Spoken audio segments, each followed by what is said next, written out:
We have a small but enthusiastic group. This is also being recorded just for everybody's information. We are very fortunate to have with us two accomplished alumni from Center that are in the sales field. We have David Ellis, who's a sales director at LinkedIn. And James, is it Seiler? Yes, Seiler. And he's a direct sales area sales manager at GE. So they are both going to talk a little bit about their career path from Center to their current positions and give some advice about the sales field and how to be successful, skills to get, things like that. And then if you have questions at the end, we'll have time for that. So I think David is going to kick us off.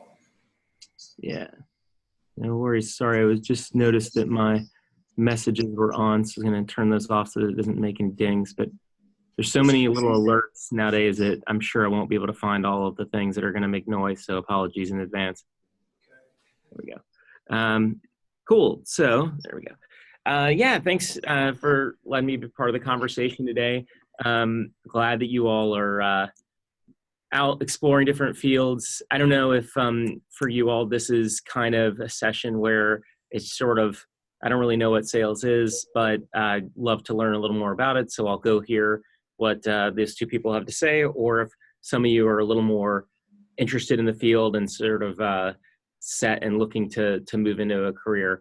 But I'll share a little bit of my experience and you know, what I've done to, in terms of career path, how I got to where I am, and then also just sort of some other things like what I look for when I'm hiring people, or why I think sales is an amazing career. And Kurt, can you hear me okay? Or yeah, we hear you great. Okay, great.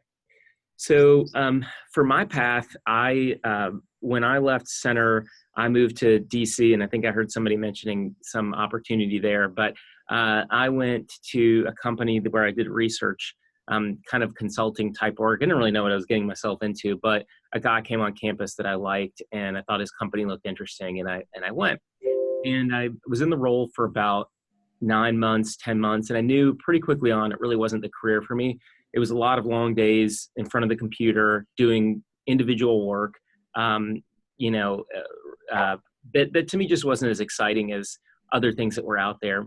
And I looked around, and the other sort of main area where younger people gravitated to was sales and marketing. And so I learned a little more about it and moved over into that path where I was able to move up pretty quickly. I really enjoyed it. It felt like it suited me well. And I'll tell you a little more in a minute about what that entailed. And one of the cool things about sales is that I got an opportunity to meet really senior people very early on in my career. And I just really enjoyed that experience and liked a lot of different things about sales. So I moved up fairly quickly into different sales roles. I was able to travel abroad and live in London for a couple years with that company. And then I decided I wanted to expand my sort of skill set, and I went and got my MBA in Chicago for a couple of years. And then I tried to go back into consulting after business school. And again, I was in it for about a year, and it just really realized sometimes you have to step away from the thing that you're doing to realize how much you like it. And when I stepped away and went and tried consulting, this time a little less research and a lot more traditional consulting, I just wasn't a huge fan of it. And for some of the same reasons, I really wanted to be back on the revenue generating side of a business. And I can talk about why that's interesting if you all care. And liked being able to engage with senior level people, liked being able to have good discussions, liked having the sort of thrill of the chase that sales offers and the recognition of knowing what you've accomplished. And so I looked around, and around that time, a colleague of mine from a previous role had joined LinkedIn, and we started chatting. And it just seemed like it offered all the things that I wanted to get back into. So I joined LinkedIn as a sales manager in the East Coast. I was based in New York, and did that, and then moved after about a year and a half, moved to San Francisco, where I managed some enterprise teams. And then in a company like LinkedIn, you get a chance to move around and do different things. So I led our nonprofit sales team for about 4 years. And that was a really interesting experience about building a business within a company, and also being able to be in the sales field. And then after that, most recently in September, I moved into a new role with back in sort of our corporate sales setting, where I lead sales nationally for a segment of our business. So I've been at the company, I've been at LinkedIn for almost 8 years. It'll be 8 years in May. And it's been a great run. It's been a lot of fun. And I think in terms of sort of what it is that I like about sales, I think it's actually kind of an amazing field. And especially if you're early on in your career, there's just some things that you get access to do that you just don't in other places, I think.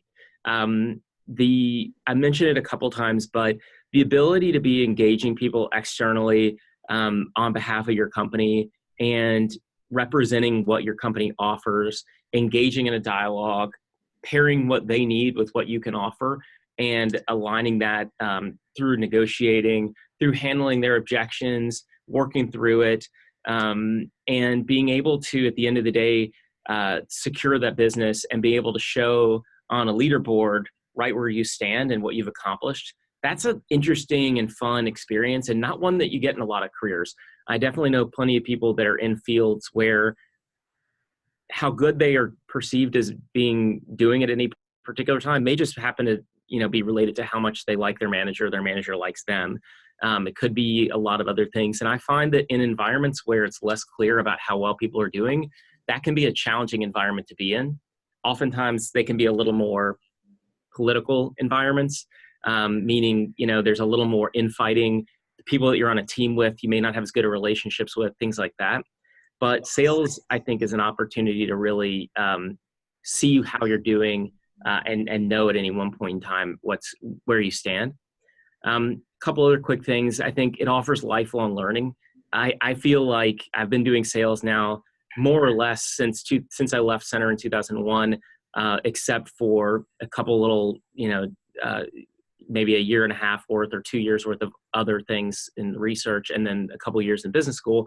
And I still learn every day. I'm still sharpening my toolkit, so to speak, to get better at aspects of leadership, aspects of engagement, teaching others, things like that. It's just always something more to learn. And another thing is, and this is something that I would really it might not sound that exciting to you right now, but this is actually a really interesting thing that sales offers, is the ability to move up quickly and to engage both internally and outside of your company with really interesting senior people. When I moved into sales in my first sales role, after I got through sort of like, call it the training program, and I was in what's called an outbound sales environment. So I was traveling and meeting people, not just calling them on the phone. I was meeting really senior level people at like 23 years old. And when I went into consulting later in my career after business school, at that point I was 30, which I know sounds crazy old, but I was 30 at the time, and was not getting to meet nearly as senior level people as I was meeting every single day in my old sales role. And that ability to be able to engage with a really interesting person with a really interesting career and learn about them is something that I think sales offers much more than most careers to younger professionals.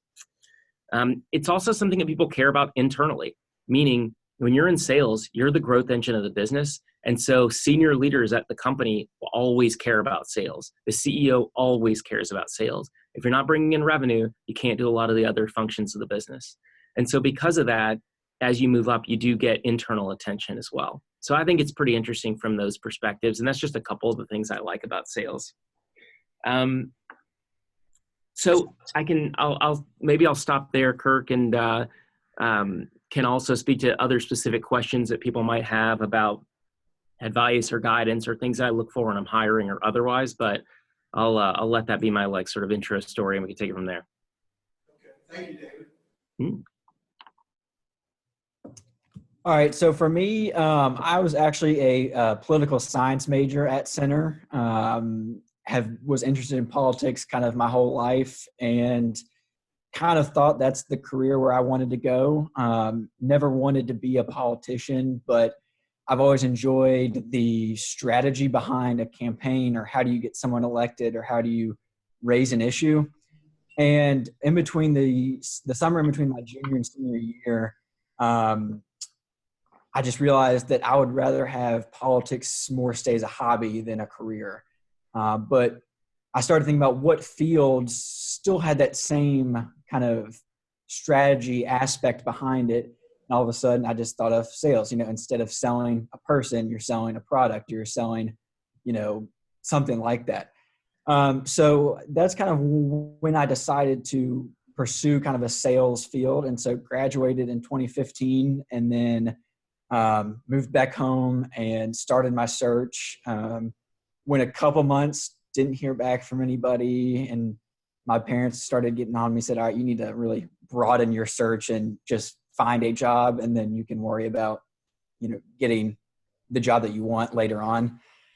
So I got hooked up with a company called Strategic Marketing, and they do direct mail campaigns for auto dealerships. And they have a technology piece to where they can track who calls into a line, who checks online, all this sort of stuff. And that was pure cold calling and extremely tough. And at times really discouraging because I was on the phone, was making 70 to 80 calls a day and really getting nowhere. But I still loved the hunt aspect of it because every single time I picked up the phone, I always thought, all right, this one's going to work. This is going to be where I break through. And then after about a month and a half there, I got a call from a good friend of ours, and he works at GE and said, we have an opening in our sales management and leadership program. I think you'd be great for. Do you want to apply?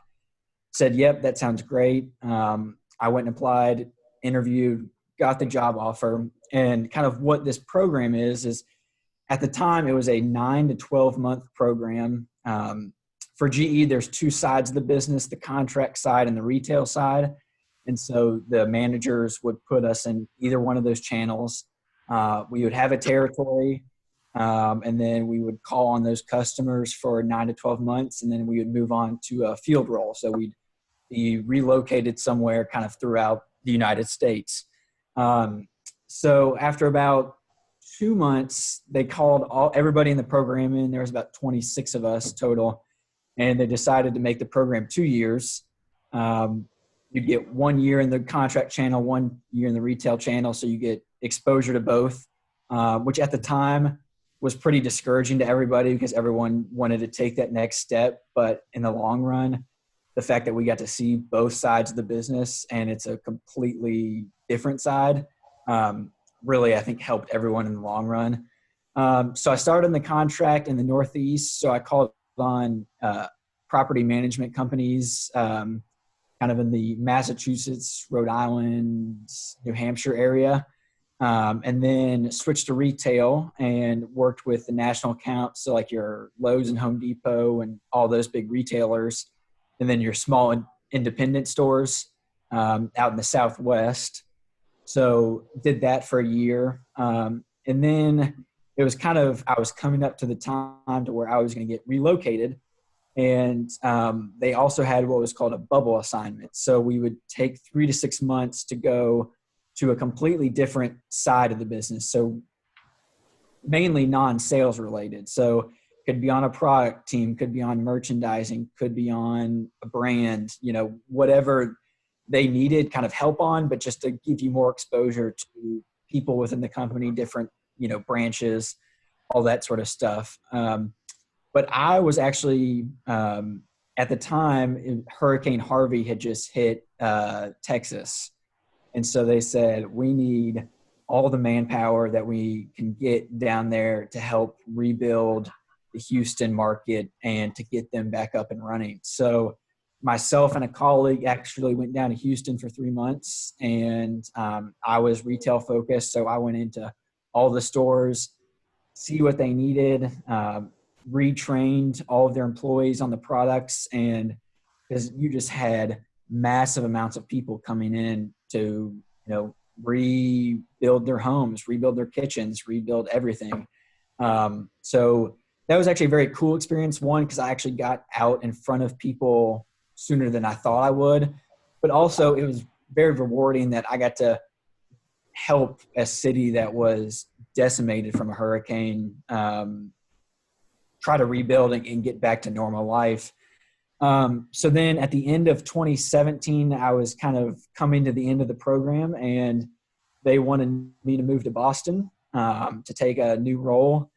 And I thought about it for a very long time. And with personal reasons, my girlfriend, who also went to Center, was in second year of law school, and some other things, just decided that Boston was not really the right move for me. So I had a rather difficult conversation with them and just said, hey, I want to stay with GE. I love this company, but this is not the right thing. What can we do? And they were a little shocked because I kind of went outside of the norm of the program, but they were great in working with me and finding me a good spot here at headquarters in Louisville. So I've actually back on the contract side, dealing with the entire country. I deal with single family rental homes and still property management. So I'm selling to them. So kind of how my day looks is that, I have my base of customers, and I respond to their needs. And, if something goes wrong and a delivery or a product breaks down or anything like that, I'm kind of in charge of fixing that. But also where the sales aspect comes in is that I am constantly submitting proposals to new customers, trying to bid against competitors like Whirlpool, Samsung, LG, all these different appliance manufacturers. And that's where I really love the sales field, is that it's the hunt. It's the satisfaction of going after business and going up against competition. And if you get it, that's great. You win. And if you don't, going back to the drawing board and saying, all right, where did I go wrong? What steps can I do next time to get this business and to have a win on the board and all that sort of stuff. So that's kind of where my GE background is. It's kind of what David was talking about, is sales is such a wide variety of things. And if you would have told me at Center that I would be selling appliances straight out of college, I'd be like, no, does not sound like my cup of tea at all. But it's fun. It's, I guess one of the things that I was thinking about when Kirk had asked me to talk is, is selling appliances one of my dream things? No, I'd rather be selling, something a little bit sexier, or, something in the bourbon industry, being from Kentucky or something like that. But it also is very fun being kind of an expert in this field. And so when family friends have questions, oh, I want to redo my kitchen, what do you think? And I can kind of come in and say, oh, well, this, and this. So that's just kind of a background of me. I guess before moving on, we can open up to questions, and Kirk, however you want to handle this. Okay. Anybody have any questions? Yeah, I have a question. My name's Robel. I'm a senior econ finance major, and my question is for both of you. So are there any specific experiences, whether it's coursework or jobs in the past or extracurricular activities, that you all think may help a student in sales, or any that stand out when you all are looking for new candidates to hire in your companies? Could y'all hear that? Yes. Okay. Yep. David, you can start. Sure. So you said you're a senior, right? Yes, sir. Okay, so I wouldn't worry too much about what kind of classes you should take, because you've already taken 4 years of it, so it's already baked, whatever you took. But no, I mean, I think that I was an econ major. I think from a classes perspective, anything you can do to help you learn a little more about what business looks and feels like is not a bad thing. So if there are specific business classes there, it's great. If there's not, econ classes and things like that, just to give you some basic foundations, is always a nice thing. But if I were, I think outside of classes specifically, yeah, there's a few things I'd recommend. One is, if I'm looking at 2 resumes before I even have the first conversation, I'm looking for things that shows me something unique about that person. And for me, what's unique about somebody is like, what is it that show me something that's going to make me want to get to know you more. So did you do 10 different activities really lightly, or did you have a passion for a sport or art or music or volunteering or nonprofit or something, and then kind of go deeper with it? I think that's a little more interesting. I think people tend to gravitate to people that have passions, even if those passions aren't their own. I mean, like, even what James was just saying, you know, like, I totally get where you're coming from, James. Like, a lot of sales careers aren't about the activity of the thing. If you put it on paper, it may not sound that exciting, but when you bring your passion to it and you bring it to life and you're adding value to your friends and family and you're doing things like that, all of a sudden I have questions for James. I'm thinking about buying a house right now, and I might have those kind of questions. So, like, totally unrelated backgrounds in some respects, but when you see somebody get excited about something that they're doing, you want to learn more and you want to talk to them, and that's how you start to separate yourself. And so I think the more you can think about your resume and your background, not as a collection of separate things, but as a story, and the more you can think about the activities you've done and try to pull out the things about them that make them interesting, you start to show a story that people want to learn more about. With sales specifically, I think people are interested in drive. They're interested in showing that you can work hard. And so, because here's the thing about sales. One of my little sayings, I guess I'd say, is I can teach you how to sell, but I can't teach you to pick up the phone. I've been doing this long enough that I can take somebody who's fresh and I can train them on all the things that they need to know. And a lot of great companies have great sales training programs. What James has finished is an incredible program, I'm sure, for multiple years. I mean, that's super deep. We have something at LinkedIn called the Business Leadership Program, and it takes people that are out of college and gives them about a year of learning different parts of the business, and then specifically a few at the first rotation then out of it is in sales. And so you can be taught how to sell, but when I say I can't teach you how to pick up the phone, like, at the end of the day, it's going to be up to you to show that you are willing to try things that sometimes are challenging. That I did something similar to what James did for actually while I was at Center in the summers. I did a little cold calling thing, and it was tough, but I kind of enjoyed it because I still was competing against the person next to me. And if that person was getting told no 9 times out of 10, if I could just get told no 8 times out of 10, I was still going to win. And so it was like fun to be energetic and passionate about something and show that you have drive. So I think those are kind of things that help do that. But I think that it's not about trying to just, like I said earlier, not about trying to put just a bunch of stuff on a resume and hope somebody gets excited about one of those things. It's about trying to share what's unique about you and how you've taken some things that are interesting and you've driven them with interest and shown that you have a real sort of excitement around some area that's important to you. Because at the end of the day, in sales, it's about getting people excited about whatever it is that you are here to talk about. And so if I see on your resume that you are in the choir, I've never been in a choir much since I was like 13. But if you say that you were in a choir for 5 years and you were the leader of the choir or whatever, I'm going to start asking you questions about it. And if you can get me excited, then I'm thinking to myself, there's somebody who's excited about something. They bring passion. They are able to relay that passion to others. And I think that makes you a more compelling candidate. To piggyback on that, one is I'm clearly the perfect example of not like I said, I was a politics major. So my entire course selection at Center were politics classes. I took a few econ classes, but don't let anything like that discourage you. If you think, oh no, I didn't take, 300 level econ or something like that. So don't let that discourage you. But kind of to piggyback on what David was saying is, when I was looking for a job the summer after graduation, I went to one of my best friend's dad's office because he had an extra desk and computer. And I went there every day. So one, I wouldn't sit at home and get distracted. But two, I just wanted to pick his brain and get his thoughts.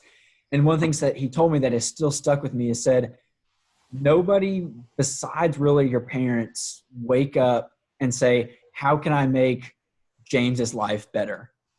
You've got to have that drive, and you've got to have that determination saying, and that's not to say that obviously, your parents and your siblings and your friends are all your biggest support system, but ultimately you're the one that has to pick up the phone and call. You're the one that has to come to these sessions and network and that sort of thing. So it's, a lot of it is kind of your responsibility just to say, all right, I'm going to get this done. And when it is done, I'm going to feel very accomplished. Another thing, the phrase is the center mafia. Utilize it because it is existent. It is out there, especially here in Kentucky. I mean, you say, oh, I went to center. Oh, well, my niece went to center, or I went to center in 72. And I mean, the center network is so strong, and we really do look after everyone that graduated from there. So I think that is a huge key is, Kirk has a database with people like David and myself in there say, hey, I'm interested in this type of sales. Can I get in touch with them, or can I just send them an email and see if I can take them to coffee, all that sort of stuff. So those are kind of two of the main things is you got to have that drive, but utilize your network because the center network is very strong and is very helpful. Thank you. Any other questions? Yeah. Do either of you have experience in marketing at all? Or? I don't have hardcore experience in marketing. The marketing's a pretty different sport than sales. If you're at the level of like being a salesperson, going out and calling on customers. I work closely with our marketing team here, and marketing is, it's an exciting field. And if you're interested in it, you should definitely pursue it. The marketing tends to be a lot more about, it's definitely not a lot about TV ads and like making commercials and things like that. It's much more about solving problems, figuring out, okay, we have a product, we have a refrigerator, and what are the needs that that refrigerator is going to solve? How do we identify those needs by engaging with people and customers and doing focus groups or doing surveys, things like that to identify needs, and then creating something that's going to, some means of letting those people know that this is a service or this is a product that is going to be valuable to them. And that's a lot of times people think marketing and they say marketing and they think advertising, and oftentimes that means like TV is the most sexy version of advertising, I guess I'd say. But a lot of times that's like flyers and in-home things and like all the stuff that you see, the stickers on the fridge. I mean, all those kinds of things are because somebody in marketing said, here's the things that are going to get somebody to think about this product more and to maybe give it a try. And so I would say the difference is, the biggest differences to me between sales and marketing is that marketing is a little more almost research-like. My wife's a marketer and she spends a lot more time combing through Excel data to tease out or to learn what might be interesting in terms of the things that she's helping to market. So it's a lot more of that type of work, and then partnering with others to use that information to solve a problem or to relay a message that you want to get out. I completely agree. And I do not have any experience in the marketing field, but it's been kind of interesting because GE was actually sold from corporate GE about 2.5 years ago. So when I had started, to GE Appliances, now a hire company. And so it's actually been very cool to see because we have tried to rebrand a bunch of our different kind of areas of our appliance business. And so we have a thing called a big event, and it's just a sales meeting where the marketing and the product teams come in once a year and, pitch us on what's new, what you will see in advertising, what they're working on behind the scenes. So there is a very distinct difference between the two.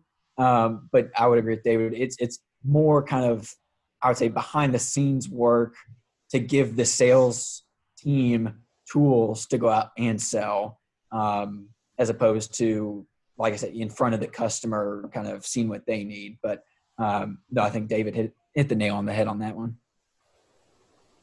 Thank you.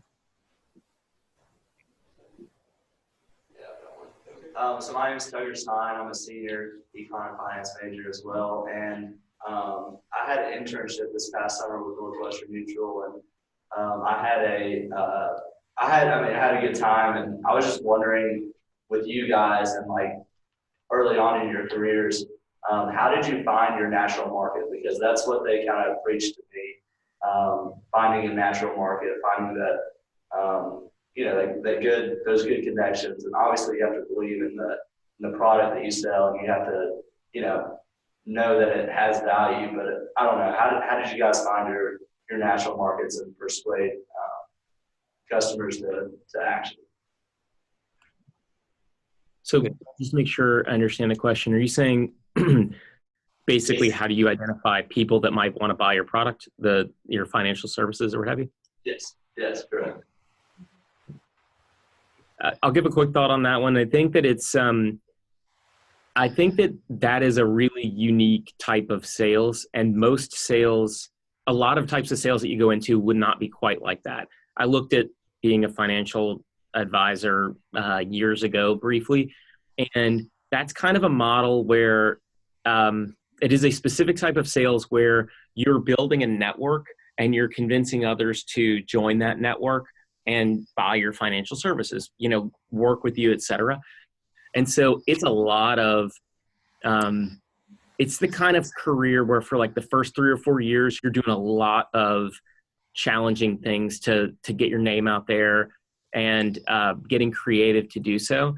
And the model that they have typically, these kinds of organizations, I'm not calling out Northwestern Mutual specifically, but they know they hire a lot of people to do that job, and it's a pretty independent job, and then some will make it and some won't, and those that make it are going to make a lot of money for their company. And so you really do have to kind of create the market in a way that you don't typically in a lot of other places. At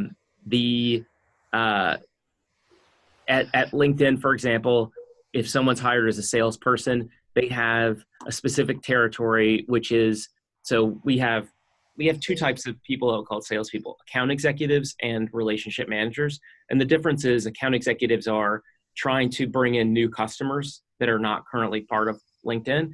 And the relationship managers are then handling those accounts, making sure they're happy, getting them to grow.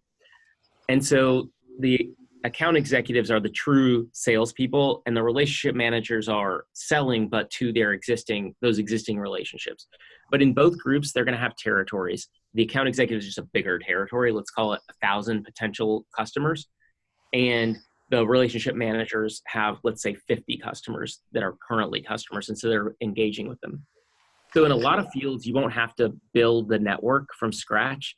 And a lot of times that's a really challenging part of those types of careers, is you're basically picking up the phone book.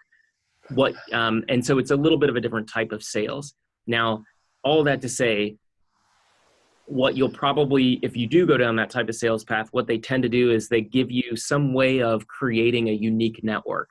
So if you were going to do that, you said, I actually just got the job. So now that I'm doing it, like, what advice do you have for me? I'd say, think about things that are unique about you and like what your circles are. The biggest one probably is what James said, the center mafia. So, how can you build a network with all the people that you go to school with their families, with, this sort of extended center network? Did you have another job through your time? Do you have other like circles that you've come in contact with? And that's sort of how you build those networks. It's a lot of hard work early on because a lot of people are going to tell you no, and you're really on your own to build a network. Whereas in a lot of other sales careers, you kind of are, I'll say, sort of given the network, so to speak. Thank you. And I would kind of, say some of the same thing. Like here, I have kind of my portfolio of customers that I call on that have been with GE for a while. But where the hunting comes in is, one, rarely are they 100% buying our product and so I'm always asking the question, how can I get more of your business? What else do I need to do in order to, secure that business? But also it's researching and saying, okay, we are doing zero business with this customer and they're a top 50, property management group in the country. You go to your manager, say, hey, I want to try to get my foot in the door. What do you think? What ideas? All that sort of stuff. But I would also kind of, on more sales specific stuff, know your product. You got to be confident when you're going into selling. If you, sound shaky or you sound something like that, your customer is not going to believe you, or going to be like, oh, well, they don't really believe in their product. And that is not even to say that you can say, you know what, I'm not sure, but let me get back to you. Because I do that all the time. I'm on the phone and there are so many different components of appliances that I don't know everything. And so I'll say, you know what, that's an interesting question. Let me go back to our product team and I'll figure out an answer for you. And you should focus on the customer rather than the sale itself. Because you can have the best 2-minute pitch ever, but if it doesn't appeal to the customer, you're talking to a brick wall. The saying is, you can lead a horse to water, but you can't make them drink. So every sales pitch or every sales presentation is going to be different based on the customer, and you're going to have to adjust and adapt to the situation, how you read the customer, what they're looking for. And then the final thing, I would just say, know your competition also. And that means both their strengths and weaknesses. There's no shame in saying, you know what, yeah, they do that really well. Like I can understand why that's attractive to you. But then you also got to be able to counter, say, well, this is why either we do it better, or this is why I think, you should go with us because of these reasons. So knowing your competition is a key thing and for you, that might have been trying to figure out the other different types of financial services that are out there that your, customer base might be shopping, and just saying, this is what separates us from them. And, this is why you should go with us. So. Thank you. Mm-hmm. Any other questions? Okay, final thoughts that you guys might have? Go ahead, James. I've been going first each time, so. Okay. No, it sounds like if I'm not, most of you all are seniors, just a brief, enjoy this last semester. It's, you'll never get it back. It's a lot of fun being with your friends and the faculty and teachers that you've had for 4 years. And Center is a special place. Danville's a special place. So just enjoy your last semester before fully worrying about, next steps. It's good that you all are coming to this and planning in advance, but do enjoy the time. And I would just say, don't be afraid to take chances. Don't be afraid to take a job that you're like,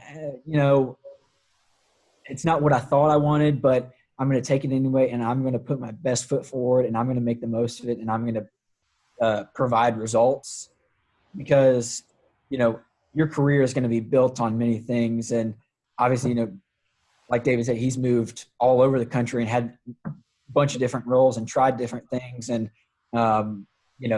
there's no really bad job coming out of college. You'll be happy that you're earning a paycheck. You're going to be happy that you're gaining experience. You're building your network. You're creating contacts. So that's my kind of advice. And just one of the things also I had written down that I think many companies are really starting to focus on and do, which I love, is finding a very good balance between your work life and kind of your home life. And GE has kind of launched this big wellness thing. And so we have a wellness app on our phone, and it's just, simple stuff is going outside for 10 minutes and walking around your office complex just to get moving, or kind of have fresh legs, fresh mind, all that sort of stuff. So find a good balance when you do have a good job. Also exercise, meditate, do whatever you all do.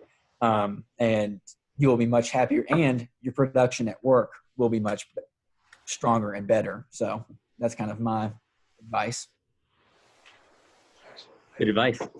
I would say I totally agree with James. I mean, first of all, have fun in college, make sure if you've got a set of courses that I guess you have one semester left. Is that right? Yeah. Yeah.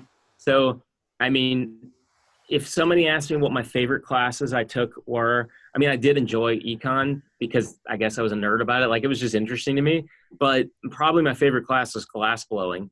And it's like, I'm so glad that I took a chance and did glass blowing because it was an experience I've never had since. And it was just like really fun. And so enjoy your time in college. That's probably the thing that is the best piece of advice you'll get from us. I think second, it may be some slightly more business related piece of advice that I give younger people who are just starting their careers. One, and this is something you can do right now, and it's going to sound boring, but it's surprising how quickly it can start to give you more interesting thing to say is read the paper. Like, get the Wall Street Journal. I'm sure Center has it. Like, stop by the library. 5 minutes. You don't have to like sit for 2 hours a day or something, but it's just going to give you, you're just going to see things and see words and phrases and things like that. They're just going to start to help you know what like the language of business is. So when you see something you don't know, just look it up. And so I think just taking 10 minutes a day to just stop by the library and read the Wall Street Journal is a huge thing. And it doesn't have to be things that you need to know about or even like. It's partly is just getting exposure to a lot of different things so that if you were in an interview and somebody asks you about something that you've not, some industry that you didn't even know you wanted to be in, there's a chance you might have learned about it, even just some basic stuff. And so that is something that I think can start to help you just build a base of knowledge that'll be useful. Third thing is, and this thing that reading more will help you do, is start to have an opinion.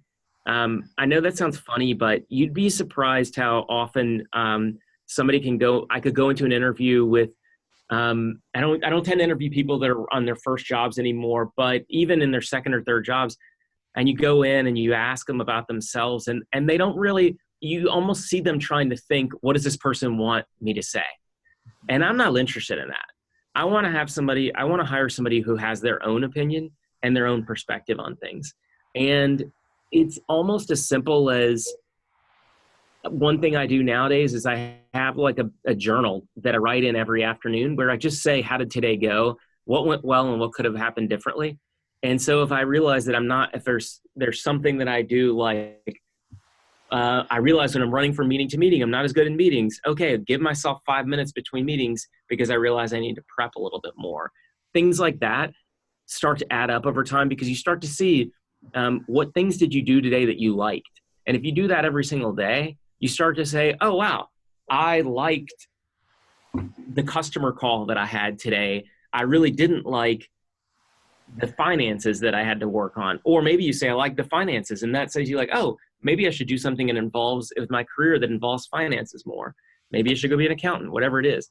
And so I think that little bit of time, that 5 minutes a day that you spend reflecting on, even as simple as what did I do today that I liked? What did I do today that I didn't like? That really adds up over time.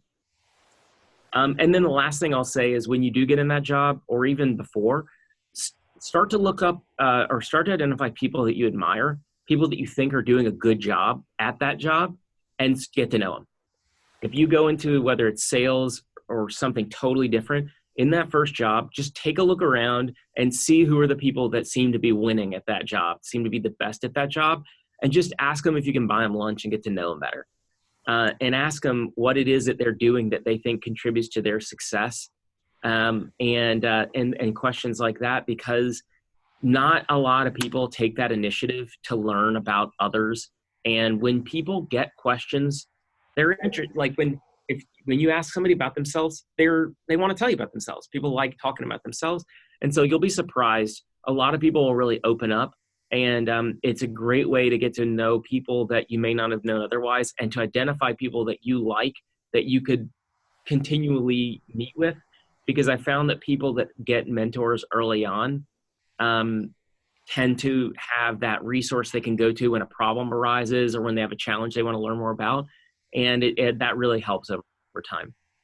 So those are a couple of things that I think if you start doing them now, then as you progress in your career, they'll really add up.